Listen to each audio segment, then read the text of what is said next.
So at this time, we're going to turn it over to you guys, and I want to pose the question to you. What is working in your nation when it comes to workforce development, and what isn't? So do we have any takers to have the first response? Microphone in the back. So.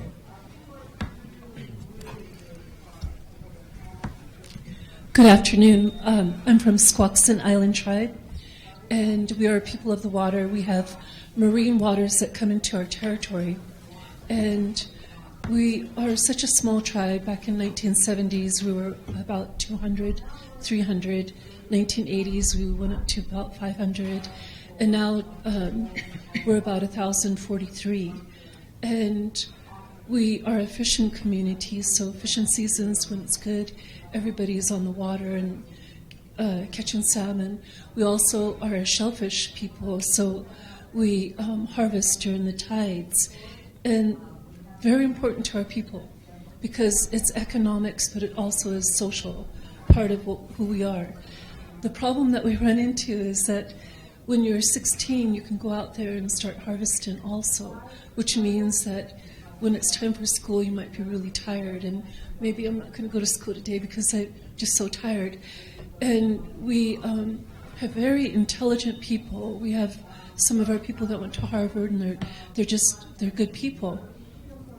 One way to remedy some of the issues that we were up against, and of course we have some drug issues too, we started a program called Stepping Stones. And Stepping Stones allows 16-year-olds on up to receive a summer job. During the summer job employment, they're taught etiquette, manners, how to get along socially, how to dress, but also even right down to sitting down and dining.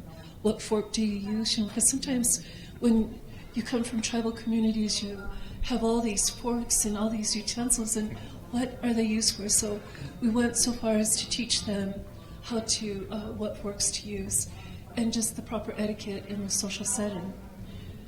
The major part, though, that we've included in this is each year we'll provide a cultural orientation to them, and we'll take them to our tribal museum and share with them the historical information about being people of the water. We also have included some of our younger ones to participate in a yearly journey called the Canoe Journey. And on this canoe journey, they are responsible for helping to manage people, maybe providing meals for them, helping to regulate on getting everyone up, or maybe it might be breaking down tents, putting the sleeping bags certain places. And they're all skills that eventually can translate into some job skills.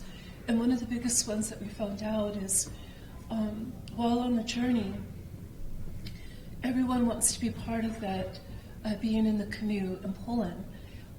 If you want to be on that canoe and the skipper says, we're leaving at 2:30 in the morning, we're going to start getting ready, we're leaving about 3:15, you have to be on time. And if you're like, oh, I can't make it, I stayed too late in the cultural program last night, if you don't, you miss out. And what we found out is that it's helped empower the young people to realize that I can do it when I'm really tired.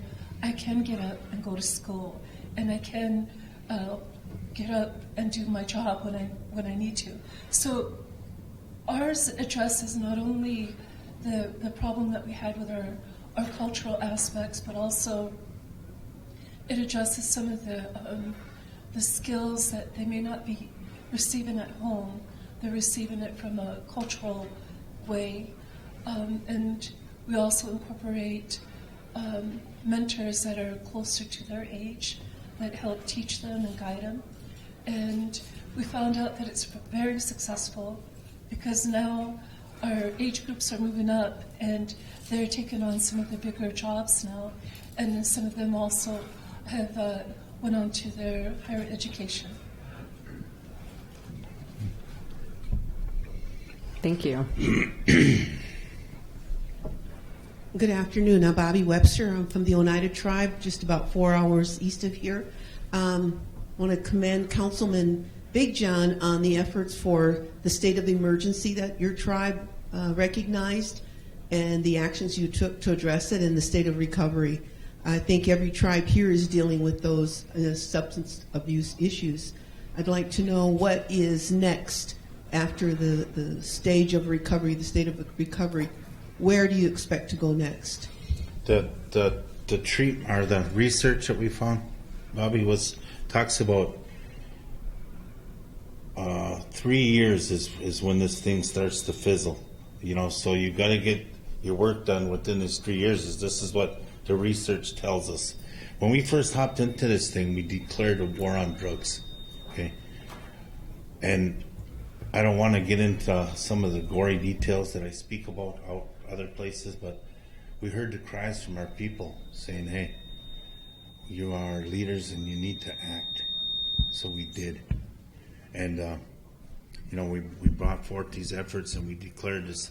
And what it really allowed us to do, it wasn't so much to come in and say, "Hey, we're going to create all this, Marxism or whatever," but it allowed us to kind of move some monies around in our budget to kind of throw at this thing here.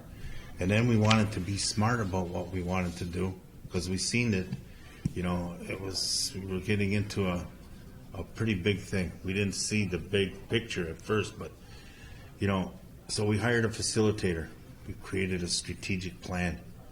And then we started to go ahead and address some of these things. And we got to be good friends with Kitty Rhodes, who was the secretary for the state of Wisconsin. And she believed in our mission. We took her out to these transitional homes that we as a council and that we started putting money into and bringing up the code and really kind of creating these sober transitional homes. They seen us doing that on our own, and she said, "I believe in what you guys are doing." She accepted the 7 out of 10 policy change initiatives that we presented to her. And, although a lot of some of the money sifted through their office from the feds, some of it came from the state too. So that's what I'm saying. We're able to see the fruits of our labor now with this 20 bedroom CBRF, 10 beds for our men and women. We have, it'll be a self-sustaining unit right on the lake. That along with the supportive housing, 24 supportive housing. So and these other different, our wellness court grant, this alternative sentencing stuff, working through the Tribal Law and Order Act initiative that Obama's put in place. So where are we going now? We're going. That's why I say we're starting to see these things here. There's still a little bit of drugs in our nation, but it's kind of it's moved out. Probably we had to banish 100 people from our reservation, and our tribal law allows us to do that. We had to get hard. Yeah. We had to get hard in our community and tell some of these thugs that were pushing drugs onto our young adults and our kids and into our community. We had to take them to our reservation line and said, "Don't come back." That when they would come back, they kind of tested us. So we started snatching up their cars that they were in, taking their cars away. We created policy for our housing that if you got a house today in our units there, you'd have to go take a drug test right now. And then there was random testing.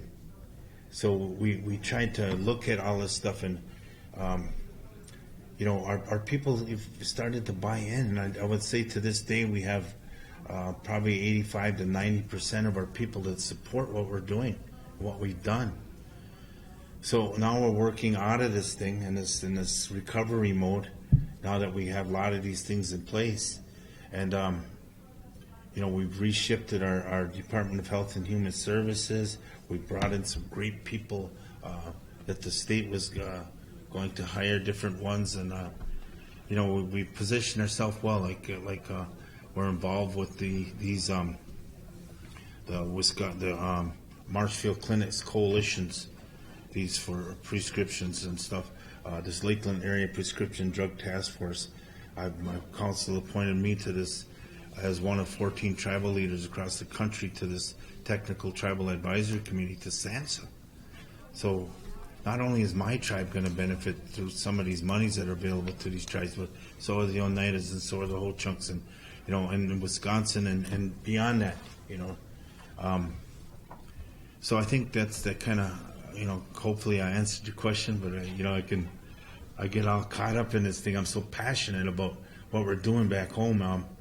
The job center that we created back home was through this partnership with the state. We wouldn't have had that. This mentorship program that we kind of followed your steps and the Menominee steps on creating this mentorship program. A lot of times we see our Indian people back home happy with pushing a broom for years and years.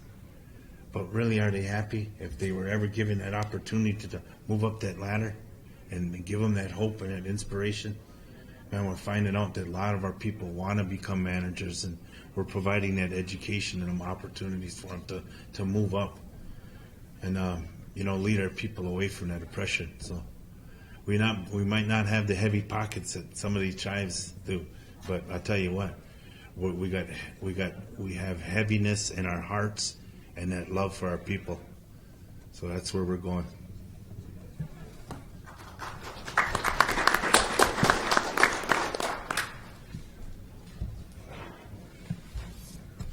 Okay, well, good afternoon. My name is Ryan Howard, and I serve as the TANF director for the Owens Valley Career Development Center, which is an intertribal consortium in California. Our consortium consists of 12 tribes in Central California. And I work under the TANF program, which is Temporary Assistance to Needy Families, the same program that Cindy was talking about earlier.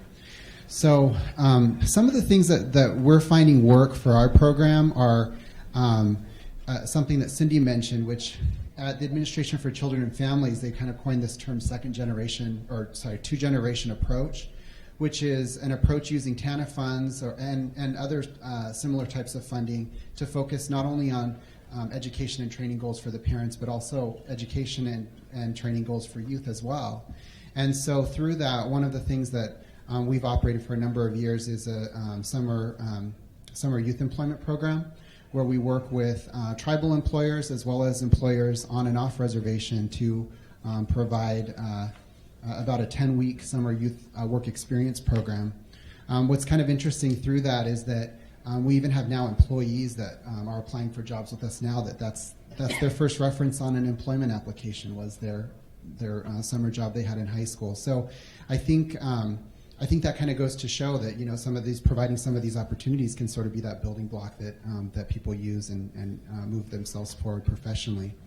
The other thing is we have a number of tools that we say we put in our employment tool belt, which includes work experience. So we can fund up to 6 months for an adult that's on the TANF program to receive work experience opportunity, where they do receive a monthly stipend based on the number, roughly based on the number of hours that they work per month. And that's to both give them the experience, usually for people that have limited to no work experience, as well as incentivizing them. It's not just volunteer work. You're actually expected to show up. There's performance expectations that are put forth similar to what you would have on a regular job. And then also providing on-the-job training opportunities, which generally are 6 months as well, where we can subsidize wages with an outside employer. And then those can be and then ultimately through an on-the-job training is that the goal is that the employer picks the person up at the end of that expiration of the contract, and that's in part of the agreement with the employer. So using some of those approaches I think have been successful. The other part of really what I'm hearing from the panelists and from our own experience is really working in partnership with people and really working on developing those both within the tribes that you serve, but also looking outside to your employers that may be on or off reservation. So really building those partnerships so that when you're looking to place clients there, really what our ultimate goal is that we build those relationships with employers so that when they come up on opportunities for hiring people or they want to talk about subsidized employment, we're the first person that they call, because they know that the adults that we send over there are trained, they're skilled, they're dependable, all of those things that go along with the work ethic that needs to be there. So it is difficult work. It's not easy, and I think what's really important is really keeping our eyes and our ears open to what's going on in the business community, as well as to other innovative approaches that tribes and other employers are taking when it comes to workforce development. Thank you. Mm-hmm.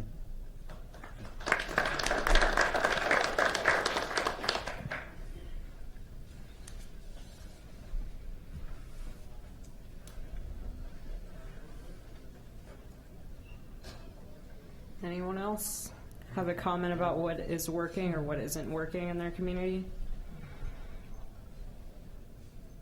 Up front. We have a comment up front. Hi, Bobby. I'm an Oneida from Wisconsin, but I'm working in California now. I'm the tribal administrator for Tejon. Tejon is the 566th federally recognized tribe. So it has been in existence as a federally recognized body since, for the last 3 years. We have the luxury then of planning from square one. I mean, we don't have to go back and undo something in order to do something. We just need to look creatively at what is the right something to do first. And so we're coming from the approach of what are the issues, what are the areas of occupational specialty that are acceptable to the tribe, that are desired by the tribe, that are priorities for the tribe. And to set those into a group such that we can then say, these are those entities that the tribe wants to advocate for. If you are going to be a student, we would like you to consider these areas of expertise. We would also like to reach out because we're establishing a Section 17 corporation that is going to be an umbrella for other corporate developments. And under that Section 17 corporation, we're establishing that as an incubator.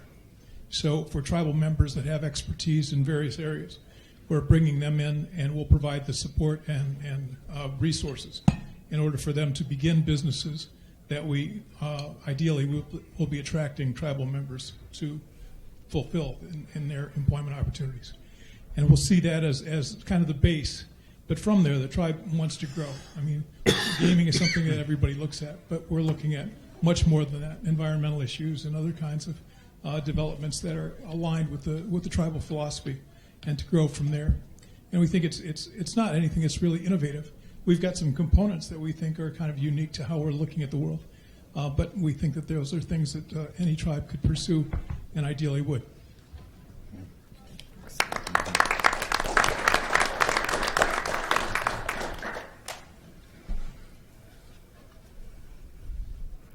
Ian, should we go ahead and proceed? Okay, so now we're going to open it up to you guys for question and answer. And just be, if you would just introduce yourself and tell us where you're from before speaking, and then let us know if your question is specific to one of the panelists or all of them.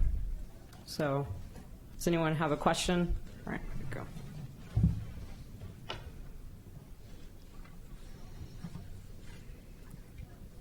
Afternoon. My name is Al Olson. I work with the Mille Lacs Band of Ojibwe Indian in our urban office. We have an urban office, and we have an urban TANF office. I get a few clients that I work with, young women. We have our women's prison, which is right out of Minneapolis. And unfortunately, a lot of we have a few band members in that prison. And I get the call when they get out.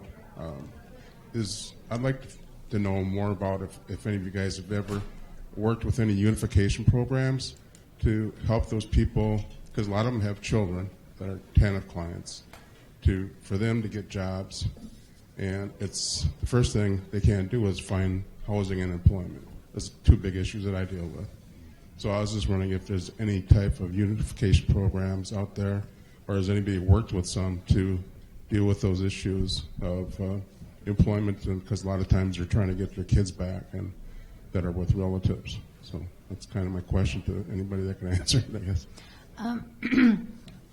We actually are just starting to work with some of those individuals, because up until January 1st, you weren't allowed to have them on the grant if there was a drug felon or a felon coming out of the prison systems.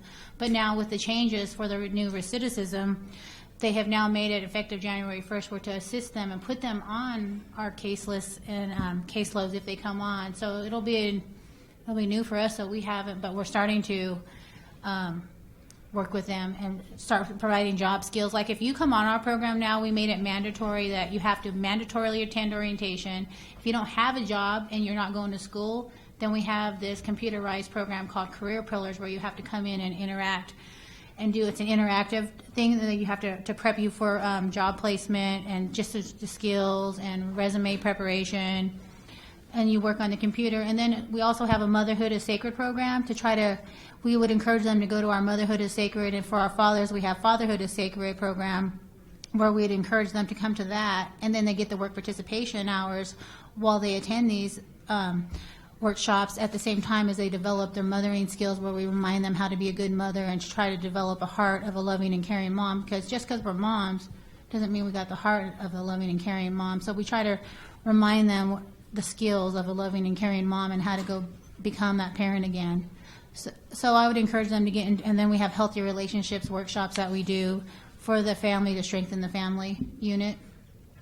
And then we put them we just try to figure out if they can come to workshops like that to fulfill their work participation hours until they can get their feet in the door to get a job somewhere else, because we don't want to hold them back, like succeeding and doing the reunification of their family. And we work closely with Child Welfare Program and the county welfare programs also. Ryan, have you worked with anyone like that? And then Arlene might have. We don't have a formalized program that does that, but as you probably are aware, one of ACF's goal, which is the agency that funds the TANF program, is to really, increase the potential of parents that are living outside the home in terms of, really getting back to work, getting a job so that they can actually better financially support their kids regardless of whether they're in the home or not, as well as developing and maintaining a relationship with the kids. So I would think it could be something that, any kind of technical assistance that you have at the ACF level, they might be able to point you in the direction. The one thing I have seen a lot on the PRTA website, which is the technical assistance website for ACF, is that they have lots of information on what states are doing in regards to stuff like that, position papers, etc. And there's webinars too on a variety of issues, but I would point you in that direction too to kind of see even what maybe some of the states are doing in regards to that specific issue. I would like to add to that a little bit. We developed our own work placements and our own jobs for those people. One of the success stories that I was sharing earlier was we had a young man that was just out of prison, and he was in there for assault and domestic violence. And he couldn't get a job anywhere, bounced around for 3 years trying to live on general assistance and other programs. And so we put him to work as a gas attendant in our gas station. And he developed, relationships there, helping people seeing him on time, seeing his, his attitude and how he had made change. And we had the transportation hub is also at our gas station. And he said, I'd really like to be a driver. And so we wrote a grant to DOT, and we trained 60 people actually to get A, B, or C driver's license. And so he got a driver's license, and he is now one of our main drivers in our transportation program, our transit program, and has reconnected with his children. So, but we had to go out and develop the jobs ourselves because they were not getting picked on the interviews. There is a list, I don't remember where it's at. There's a list of about over 20 different employees that work with people coming out of prison to give them a second chance. I don't remember where the website that list is on, of different agencies and well-known places that do hire them. Because there are a handful of different agencies that are out there now that will specifically work with individuals coming out of prison to try to get them back into become citizens, what they call recidivism. But what we do too is we'll put them in a subsidized employment position after they've gone through doing their portfolio and the career pillars, and then doing their work participation and being in good standing. We'll help them out to develop their job skills by placing them in subsidized employment. As a matter of fact, we just placed a person in subsidized employment that needs to redo his job skills. He came out of prison, and so he was doing some community service, and he did good, and now we're placing him have that position in a subsidized place so he can continue to develop his job skills so afterwards he can go get a job on his own. Great, thank you. Yeah, go. Good afternoon, Manahu. My name is Alex Yaza. I'm the Executive Director of the Owens Valley Career Development Center in Bishop. First of all, I just want to thank the panel for some excellent information. As I was sitting here jotting notes down, I heard buzzwords like career ladder, strategic planning, empowerment program. I like the idea of a hand up, not a hands up, not a handout. Just my question, I guess, in general. I know that most the folks that are sitting here are tribal programs. So in regards to the kind of economic development opportunities that you have within your respective communities, I guess kind of a threefold question here. Are any one of you a 501c3 program? One. When you do start, when do you start your education attainment programs, particularly on the career ladder program? At what age levels are you talking about in terms of the age groups and so forth? There's another thing I think we've heard of late was career pathways type of program development. And then my third question is, how do you fund the new startup of the businesses that some of you have shared? Are you bringing grants, or is it generally funded by the tribes? So how are those businesses started in terms of boosting your economic development program, which then provides the jobs that many of you were addressing? So if you could answer that, I'd really appreciate that. Thank you. I'll start. We're not a 501c3, but we do have another tax exempt so that we can apply for 501c3 grants. It's equal to that. Also with new startups, we do a lot of new startups through our tribe. We can do them through Voc Rehab, and we can do them through economic development. The tribe actually has a grant every year, and it usually serves anywhere between 20 and 30 people, and it's for $7,000. And so it's a little bit of capital equipment. Our state also has one at $14,000. And we also have the college right next door to us that has small business a curriculum and an enterprise. I was going to mention for United Tribes, we're not a tribe. We serve tribes, and we serve under the aegis of tribal leaders who sit on our board. But we, over many years, when I first got there, about 38 years ago, we developed a small business development center, and it's funded by the Minority Business Development Agency, which is a relatively small agency in the federal government process. And so we have a small staff who helps people get into business and does a lot of groundwork with them, either with them directly or with the tribal government that they may be a part of. And so we try to gather resources together.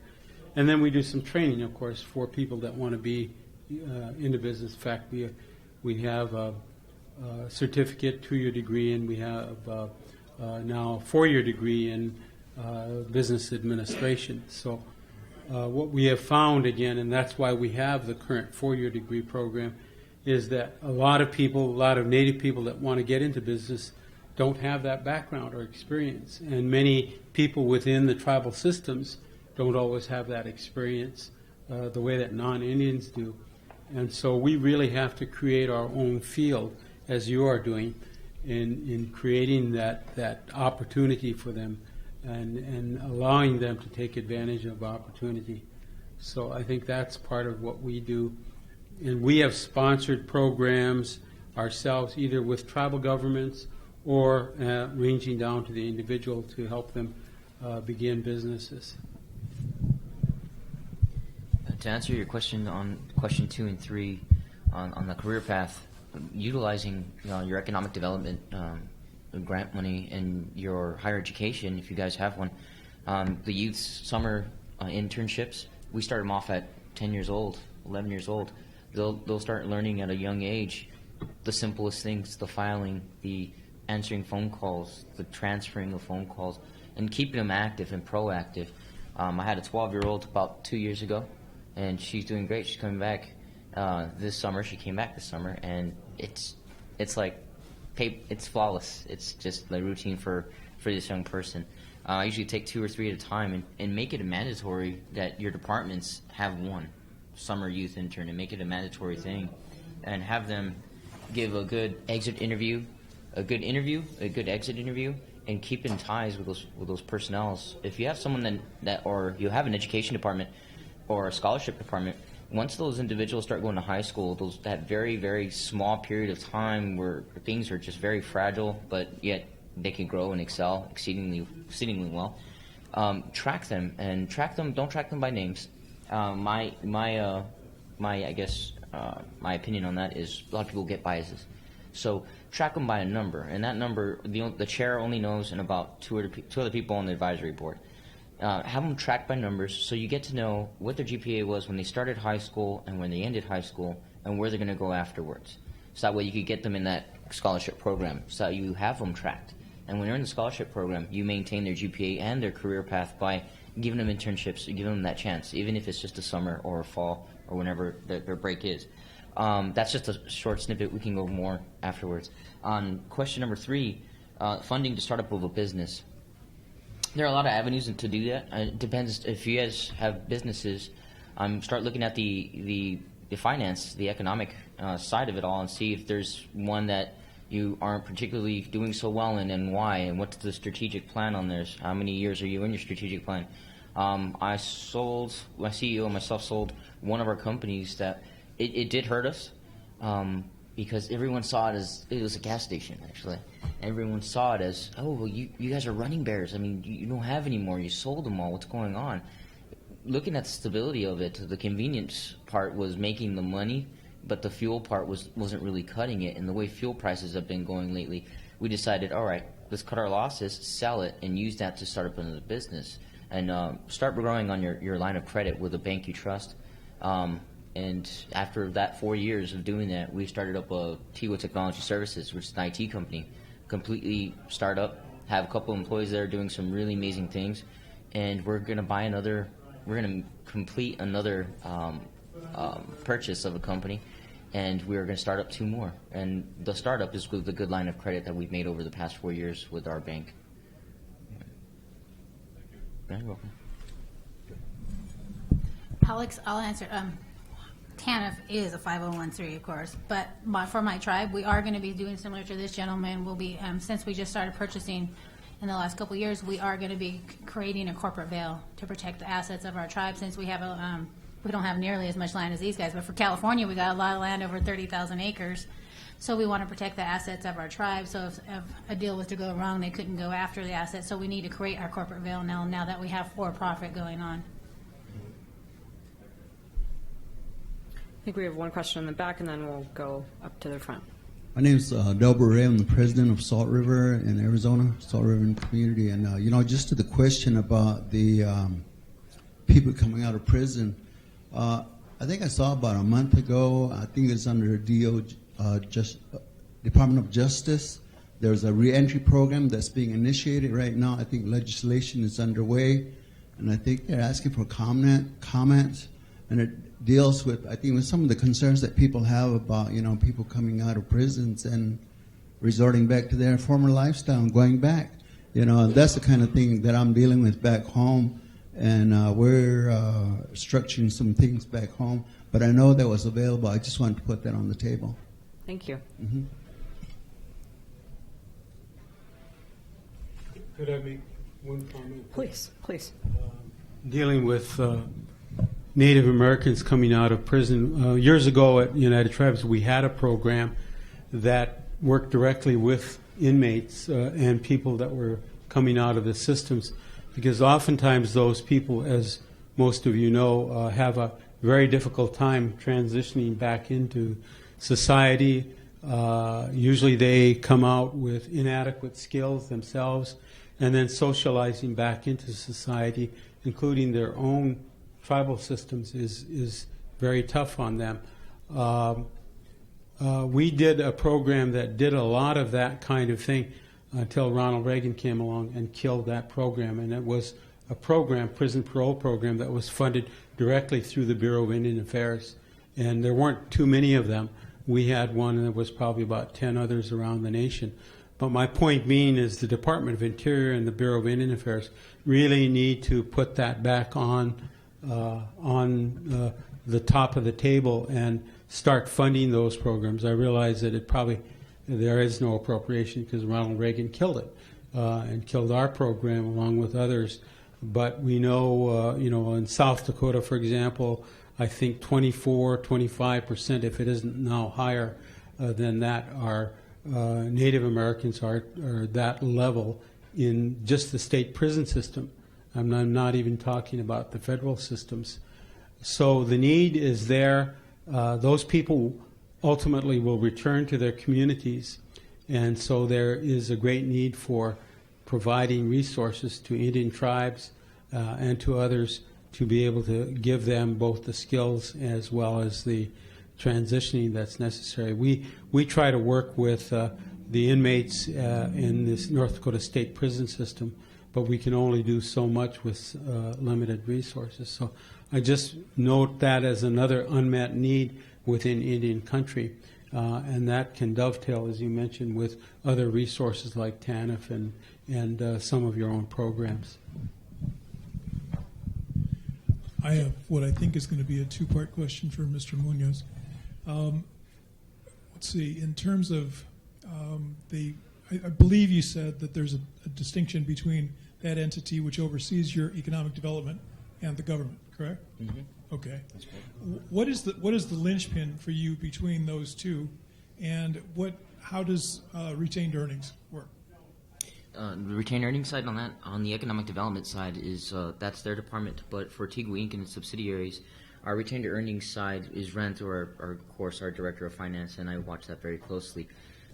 We do use that retained earnings to go ahead and place ourselves in the strategic line of growing our business. As a matter of fact, speaking of California, we are going into the wine business for our smoke shop. Our smoke shop we have our own line of cigars, and with our retained earnings, we've bought a line, and we have our own Tigua cigars now, hand rolled in the Dominican and shipped straight to us the next day. And what we're doing is we're watching our line of profit and our retained earnings, how it's growing. With our director of finance, he's the whiz of all whizzes that I've met so far.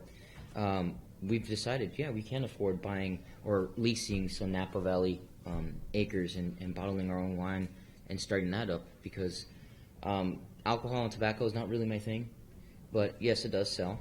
But you can track the earnings that way to see how to vest your line. We just purchased, actually, with some more retained earnings, we purchased a mobile trailer, and what we're going to do is go to big events at the Fort Bliss that we're very much tied into, and events all around the city, and have our cigars out there, have the cigarettes out there, have our own wine out there, diversifying. But in terms of economic development, the retained earnings, that one would have to be through Tribal Council, and that's how we distinguish ourselves. Tribal Council runs ultimately all those admin entities and those follow-up or follow-through entities that help out our youth and our adults as well. But they handle that side of the house of retained earnings. We have our board of directors that, of course, watch us very closely, and there is a tribal councilman in there, and we do finance. As a matter of fact, our board meeting is on the 1st, and it's going to be primarily over the finance side. That's kind of what I was wondering, because in many cases, tribes expect an immediate turnaround from the investment. Correct. And so how did you determine what was going to be the percentage distribution? The percentage of distribution, for example, smoke. Return to the tribe versus reinvestment. Got it. The dividend side, or the return to investment. Like you said at the beginning, it is true. There is that perception that you hang the shingle, you start making money, and you start giving us back, retained earnings. We do it right now at about a 60% level, and we do that for the reason being that our smoke shops and our other entities do rather well. But we do know when the cutoff time is the cutoff time. And we have our expectations set at the bar. We're going to make 40%, and our 40% we're going to use to reinvest in ourselves. The 60% goes back to the tribe. At first, we used to be 50-50, and now that we're doing really well, Tribe said, well, we could use some more money. We show them all the financial data. For us to succeed and grow. See where that's going? Yeah, for us to succeed and grow, I don't mind getting with the director of finance, the CEO, and putting a strategic plan together. But we have to do something that's viable, something that we can survive on. And 60% is primarily our number right now. That's great. Thank you very much. Mm-hmm. I had a question for Ms. Templer. You mentioned your mentoring program, and I was just curious, is that like a simulation of what they're going to encounter, or is it an actual, I guess I wasn't real clear on It's a how that classroom. So it's a classroom setting with the computers. We're actually looking at the career pillars. I'll have to talk to you about that, Sydney. And there's a teacher in there, and they go out and look at work experience. They go up and get their driver's license. They go over and visit the college. There's many things that they get done in that class. Okay. So that's what you mean in terms of like working out alternatives for childcare. There are things that actually in reality come up with them in going to that class and having the expectation that they be You there got from 8 it. to Those 5. many crises that Okay. lose people jobs. Yep. Yeah. Okay. Thank you. Norman Arielone, Ketchikan, Alaska. I serve as a KSU Travel Council Secretary. Ms. Templer, you mentioned earlier in your comments about purchasing a building for the tribe. What we did to get our workforce development program going was we got a USDA 30-year low-interest loan. And it worked out well because through workforce development, we have a tribal member who owns his own construction business. And he got the plan and the idea of teaching our youth how to be carpenters, get into the construction trade. So what he did, he's a 7-day workman where he teaches 3 nights a week for our youth, and we start at the junior high level. And in order for them to get into his class, they have to have under their belts a Algebra 1 and 2 for construction. And what he does after teaching, I think it's about 80 hours of class work, and I'll use myself as an example. If I wanted my deck rebuilt, I buy the materials, they put it together for free. So that's how he basically, and he does it for anybody, native and non-native, that live in our community. And the program worked really well. We also have Class A CDL and UCOR, which is eventually in the next 5 years is going to do some mining about 40 miles west of Ketchikan on Prince of Wales Island. They're opening up a mine, and they're wanting to work with the native community because we have 2 federally recognized tribes on our island, Saxman IRA and KSE IRA, and they're working with us to get our people trained in mining because they said it's really hard to keep lower 48 miners in Alaska because of the cold weather and the rain. We get an average of 265 inches of rain a year. So that's how we got started, was getting a USDA loan to buy a building. We completely gutted it inside and out and fixed it to fit our part. We have our language program, we have our housing program, and of course the construction program in that building. Thank you. Just to respond to you, we are waiting for the USDA loan to be approved. We're getting indication it's going to be approved. The tribe stuck their neck out for $600,000 to purchase the building. So the purchase of the building and all the renovation is in that USDA loan, and we're waiting to hear from them, keeping our fingers crossed. We also, under those work experience programs, have developed what we call an elderly crew, and they have an instructor that's a contractor or builds buildings, and so they teach all of the people in the work experience programs that want to learn how to be construction workers, and we fix the elderly's home free. Yeah.